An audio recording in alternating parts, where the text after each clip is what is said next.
دوستو، قرآن مجید کی بے حرمتی کرنے والے شخص کی دردناک موت ریکارڈ ہو گئی۔ اللہ اکبر! دیکھنے والوں کے رونگٹے کھڑے ہو گئے۔ ویڈیو منظر عام پر آتے ہی وائرل ہو گئی۔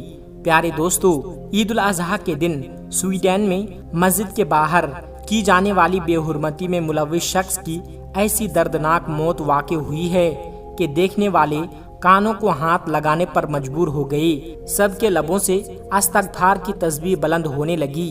بے شک اللہ نے قرآن پاک کی حفاظت کا ذمہ خود لیا ہے، اور جو بھی اس کی گستاخی کرنا چاہے گا اس پر یقیناً اللہ تبارک و تعالیٰ کا سخت عذاب نازل ہوگا، جیسے ہی اس عراقی شخص پر عذاب نازل ہوا جو کہ عراق کا رہنے والا تھا، مگر اس کا کوئی مذہب نہیں تھا کہ خود کو کسی مذہب سے بھی منسلک رکھنے والوں میں سے نہ تھا۔ پیارے دوستو، اس پر کیا عذاب نازل ہوا، یہ جاننے کے لیے ویڈیو میں ہمارے ساتھ آخر تک جڑے رہیے گا۔ آگے بڑھنے سے پہلے اگر آپ نے اس ویڈیو کو لائک نہیں کیا ہے تو آپ اپنا پیارا سا ایک قیمتی لائک اس ویڈیو کو ضرور دیں تاکہ ہماری حوصلہ افزائی ہوتی رہے۔ پیارے دوستو، قرآن کریم آسمانی کتابوں میں سے سب سے بلند اور ممتاز وجہ سے بھی ہے کہ اللہ تعالیٰ نے اسے کسی تحریف اور تبدیلی سے محفوظ رکھنے کا خود ذمہ لیا۔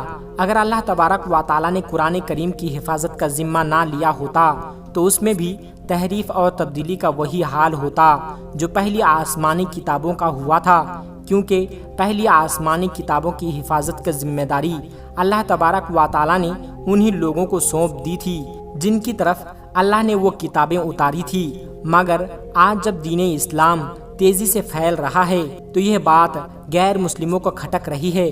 وہ ایسے موقع تلاش کر رہے ہیں کہ جن سے اسلام کو بدنام کیا جا سکے، اور اس میں ان کا چھپا ہوا مقصد لوگوں کو فقط اسلام سے دور کرنا اور گمراہ کرنا ہے تاکہ یہودی اور عیسائی اسلام کی طرف راغب نہ ہو سکے۔ اسی حوالے سے سویڈن میں رہنے والا ایک نوجوان جس نے باقاعدہ عدالت سے آزادی اظہار رائے کی اجازت لی، مسجد کے باہر قرآن مجید کو آگ میں جلا ڈالا، نعوذ باللہ۔ اس واقعہ نے دنیا بھر کے مسلمانوں کو مشتعل کر دیا۔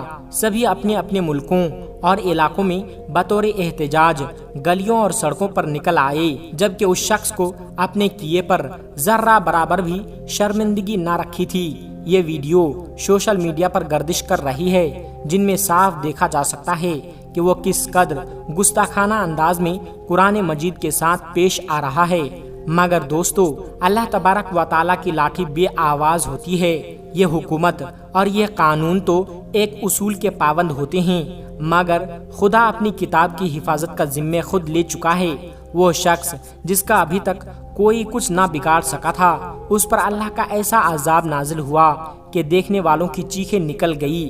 جی ہاں دوستو، وہ غیر معمولی شخص جس نے قرآن مجید کی بے حرمتی کی تھی، اس کی طبیعت چند دن پہلے اچانک ہی خراب ہونے لگی۔ اسے سانس لینے میں دشواری محسوس ہونے لگی تھی، تو باقاعدہ پروٹوکول کے ساتھ اسے ہسپتال لے جایا گیا، جہاں پر اس کی مختلف ٹیسٹ کیے گئے تو کوئی بیماری سامنے نہیں آئی، مگر اس کی مزید حالت بگڑتی چلی جا رہی تھی۔ اس کا وجود جگہ جگہ سے پھٹنے لگا تھا، خون کی دھاریاں ایسے سرس رہی تھی جیسے کسی نے گہرا زخم لگایا ہو۔ وہ شخص درد سے چیخ رہا تھا، چلا رہا تھا، مگر ڈاکٹر بھی ہاتھ پر ہاتھ دھرے بیٹھے فقط اس کا یہ انجام دیکھ رہے تھے، کیونکہ کوئی بھی بیماری کی تشخیص نہیں کر پا رہا تھا۔ دھیرے دھیرے اس کی آنکھوں سے بھی خون ابل کر باہر آنے لگا کہ آنکھیں بالکل لال ہو گئی اور جسم کے کئی حصوں میں خون جاری ہو گیا، اور وہ درد سے اس قدر چیختا چلاتا کہ پورا ہسپتال سر پر اٹھا لیتا، مگر اس پر تو وہ خدا کا عذاب نازل ہو رہا تھا۔ کئی لوگ اس کے قریب گئے اور اسے کہا بھی کہ تم اپنے گناہ کی معافی مانگ لو، خدا تمہیں معاف کر دے گا۔ تم نے جو گستاخی کی ہے وہ انتہائی سنگین عمل ہے، یہ اسی کا عذاب تم پر نازل ہو رہا ہے، مگر کسی کی بات نہ مانی۔ دیکھتے ہی دیکھتے اس کے وجود میں لگے زخموں سے عجیب سا مادہ بہنے لگا۔ اس قدر گندی بدبو تھی کہ ڈاکٹرز اس کے قریب جانے سے بھی کراہت محسوس کر رہے تھے۔ پیارے دوستو، یہ خبر جیسے ہی نیوز چینل پر چلائی گئی تو لوگوں کے دل میں اس کے لیے نفرت مزید بڑھتی چلی گئی، اسے لعن طعن کرنے لگے۔ بے شک جو بھی ایسی گستاخی کرے گا اس کا یہی انجام ہوگا۔ وہ بدبخت شخص ابھی تک یوں ہی ہسپتال میں زیر علاج ہے، مگر اس کی حالت مزید تشویشناک ہوتی جا رہی ہے۔ یہ پل پل موت کے لیے، وہ پل پل موت کے لیے تڑپ رہا ہے۔ اس نے تو ڈاکٹر سے یہ بھی کہہ دیا ہے کہ مجھے ایک ہی دفعہ کا انجیکشن لگا کر مار دیا جائے تو یہ پل پل ملنے والی موت برداشت نہیں کر پا رہا ہوں، مگر ڈاکٹر کی پوری ٹیم کوشش کر کے اسے بچانے میں لگی ہوئی ہے۔ خدا ایسے گستاخوں کو نیست نابود کر دے۔ پیارے دوستو، قرآن مجید کی اس خوبی کے ذریعے دوسری کتابوں سے بھی بلند ممتاز کرنے کی حکمت یہ ہے کہ یہ آسمانی کتابوں میں سے آخری کتاب ہے اور یہ آسمانی کتابوں کے سلسلے کو ختم کرنے والی ہے۔ اس لیے اللہ تبارک و تعالیٰ نے اس کی حفاظت کے لیے ایسے اسباب تیار اور مہیا فرمائے ہیں جو اس کے علاوہ کسی اور کتاب کے لیے میسر نہیں تھے۔ ان اسباب میں سے رسول کریم صلی اللہ علیہ وسلم کے پہلے خلیفہ حضرت ابوبکر صدیق رضی اللہ تعالی عنہ کا قرآن کو لکھا ہوا جمع کرنا تھا۔ ان اسباب میں سے ایک سبب یہ بھی تھا کہ رسول اللہ صلی اللہ علیہ وسلم کے تیسرے خلیفہ حضرت عثمان غنی رضی اللہ تعالی عنہ کے تمام صحابہ اکرام کی رضامندی سے قرآن مجید کو ثابت شدہ ورقوں کے مطابق جمع فرمایا کہ اس کے نسخے لکھوا کر تمام ملکوں میں روانہ فرمائیں۔ ان اسباب میں سے سب سے بڑا معجزات یا عمل قرآن مجید کو زبانی یاد کرنا ہے۔ اللہ تبارک و تعالیٰ کا ارشاد ہے کہ ہم نے قرآن پاک کو نازل کیا اور ہم ہی اس کی حفاظت کرنے والے ہیں۔ سورہ حجرات یہ پہلی وہ آسمانی کتاب ہے دوستو جس کی حفاظت کا ذمہ اللہ تبارک و تعالیٰ نے خود لیا، گویا اس کی حفاظت کے لیے یہ وعدہ الہی ہے، اور قرآن ہی کی حفاظت کا حیرت انگیز انتظام کیا، اس طور پر کہ اس کے الفاظ بھی محفوظ، اس کا رسم خطبی بھی محفوظ، اس کے عملی صورت بھی محفوظ، اس کی زبان بھی محفوظ، اس کا ماحول بھی محفوظ، جس عظیم ہستی پر اس کا نزول ہوا اس کی سیرت بھی محفوظ، اور اس کی اولین مخاطبین کی زندگی بھی محفوظ۔ غرض یہ کہ اللہ تبارک و تعالیٰ نے اس کی حفاظت کے لیے جتنے اسباب اور وسائل اور طریقے ہو سکتے تھے اختیار کیے، اور یہ جو مقدس اور پاکیزہ کتاب ہر لحاظ اور ہر جانب سے مکمل محفوظ ہو گئی ہو۔ الحمدللہ آج 1400 سے زیادہ سال گزرنے کے بعد بھی اس میں ذرہ برابر بھی تغیر و تبدل نہیں ہو سکی، اور اس میں کوئی بھی غلطی ثابت نہیں ہو سکی اور نہ ہی قیامت تک ہو سکتی ہے۔ پیارے دوستو، عید کے دن سویڈن میں قرآن پاک کی بے حرمتی کرنے والے گستاخ کا نام سلمان صبا ہوا شفٹ کی 2015 میں سویڈن آ کر اس شخص کا ماضی دیکھے تو یہ ایک جنوبی شخص ہے۔ پہلے یہ عراق میں نامی شدت پسند گروپ کا حصہ تھا جن کے ہاتھوں ہزاروں بے گناہ معصوم انسانوں کے خون سے رنگے ہوئے ہیں۔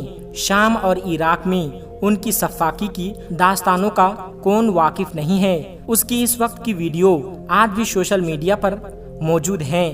گستاخ سلمان اسلام کے بارے میں بہت عرصے سے ممتاز بیانات دیتا رہا۔